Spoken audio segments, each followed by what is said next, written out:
Janvi Jha mind hypnotism channel Jhansi से। आज का टॉपिक है हमारा अवचेतन मन और सद्भावनापूर्ण माननीय संबंध। हमारा अवचेतन मन एक रिकॉर्डिंग मशीन की तरह है। इस पर हर छाप दोबारा से रिपीट होती रहती है। जो भी आप सोचते हैं, जो भी आप देखते हैं, वो मन बार बार रिपीट करता है। ये भी एक तरह से गोल्डन रूल्स है। दूसरों के साथ जैसा आप बिहेव करोगे वैसा ही आप पाओगे।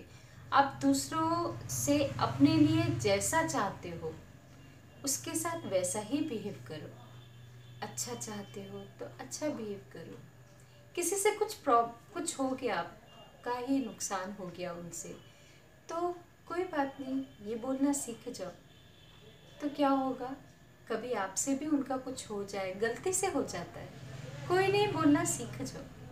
अगर आप उनसे, क्या होगा, टूट गया आपका कोई सामान, उनसे डांटोगे, बोलोगे, दो बातें सुनाओगे, फिर क्या होगा, वो बात नहीं करेगा, आपसे दूर हो जाएगा। फिर कभी आपकी लाइफ में कभी आपसे उनका टूट गया कोई सामान, तो अब क्या, वो भी तो वही करेगा जो आपने किया, आपको भी सुनाएगा। जब आपने सुनाया तो वो भी सुनाएगा ना। ऐसा तो है नहीं कि वो नहीं सुनाएगा। इसलिए कहते हैं जैसा आप चाहते हो बिहेवियर वैसा ही करिए। एक मैं मैगजीन में ऐसे पढ़ रही थी, उस लेडी ने लिखा, आई हेट लेडीज।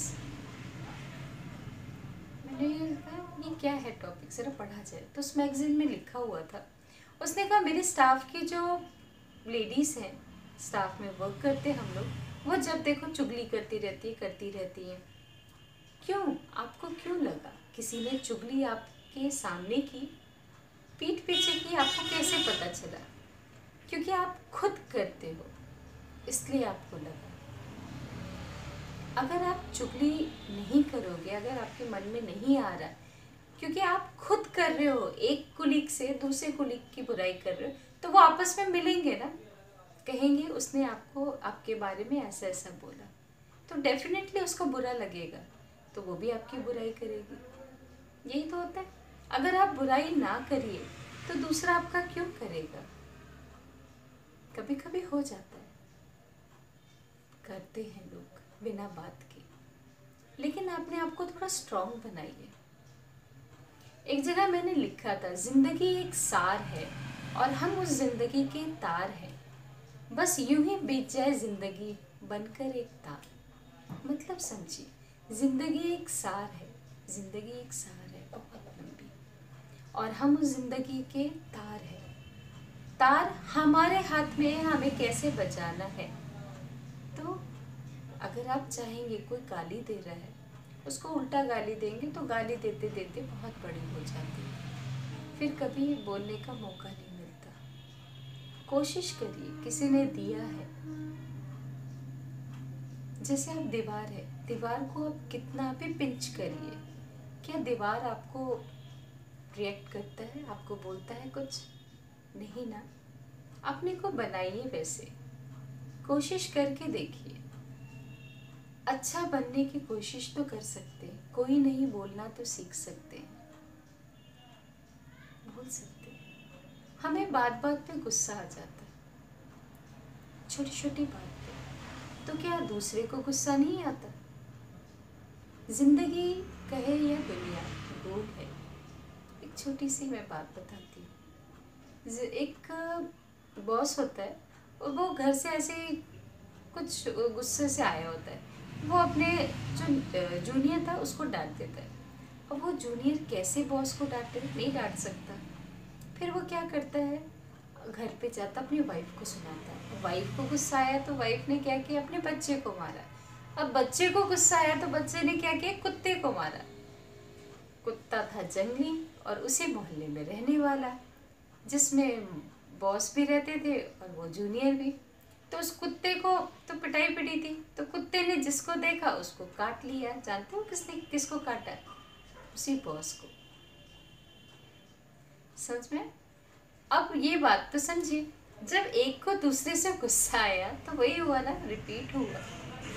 तो आप कोशिश करिए ना, जैसा आप चाहते हैं आपको रिस्पेक्ट मिले, वैसा आप करने की कोशिश करिए। आपकी इच्छा हो रही है कुछ खाने की, किसी को देख के तो देखिए, कोई दूसरा आपको खिला देगा पक्का। यही कहते हैं चेतन और अवचेतन मन, है ना। कुछ हो गया आपके साथ, कुछ घटना घट गई, आप बार बार सोचे जा रहे ये घटना हो गई, तो वो घटना क्या हो जाती है, बहुत बड़ी घटना हो जाती है। अगर आपके साथ कोई नेगेटिव काम करता है, आप ये सोचिए नहीं, भगवान उसका भला करे, कोशिश करिए, बोल के देखिए, फिर देखिए भला आपका हो जाएगा, प्रभु आपका भला करेंगे। प्रभु कभी किसी का बुरा नहीं करते, ये हमेशा याद रखिएगा। हम उनकी संतान हैं। भगवान ने कभी किसी की बुरा नहीं किया। क्या माँ बाप अपने बच्चों की बुरा करते हैं? अगर सोचा जाए तो हम अपने बच्चे का बेस्ट ऑफ द बेस्ट देना चाहेंगे। मेरे साथ आप भी सोचेंगे, मैं भी एक माँ हूँ, मैं भी चाहूँगी मेरे बच्चे बहुत अच्छे हैं। क्या ज़रूरी है सब दोनों बच्चे मेरे ऐसे ही हों? नहीं ना। दो, एक सीधा है तो एक लड़ाकू है, तो दोनों में फ़र्क है। तो कहते हैं वो भी पूर्व जन्म के कुछ कर्म होते हैं। हम कहें कि नहीं भगवान आपने ऐसा क्यों किया, भगवान नहीं करते, हमारे कर्म करते हैं। हम अगर अच्छा सोचते हैं वो अच्छी बात है, सब कुछ अच्छी बात है, लेकिन हमारे कर्म भी तो कुछ है। जैसा करेंगे वैसा ही तो पाएंगे। जो हो चुका, लेकिन अब तो करिए अच्छा। चलिए, एट द एंड मैं एक नेचुरोपैथ डॉक्टर हूँ और कलर और सुजोक थेरेपी और नंबर थेरेपी करती हूँ। तो आज मैं आप लोग को एक टिप बताती हूँ। नंबर थेरेपी से अपने गुस्से को किस तरह से कंट्रोल करना। अपने लेफ्ट हैंड को लीजिए, थंब है आपके, थंब के इधर यहाँ पे आपको लिखना है +7 -3। आपको मैं लिख के दिखाती हूँ, सॉरी, +7 -2। एक मैं आपको ये ब्लू स्केच पेन से ही होना चाहिए। ये देखिए मैंने आपका लिख के दिखाया, ये रहा, आपको यहाँ पे लिखना है +7 -2, but it should be a blue sketch pen. Blue sketch pen से ही लिखना है आपको। आपका गुस्सा भी देखिए बहुत इजी हो जाएगा, बहुत थोड़ा कूल हो जाएगा। बहुत गुस्से वाले हैं, थोड़ा कूल हो जाएगा। अगर आपको मेरी बात अच्छी लगी तो आप प्लीज़ लाइक करिए, सब्सक्राइब कीजिए।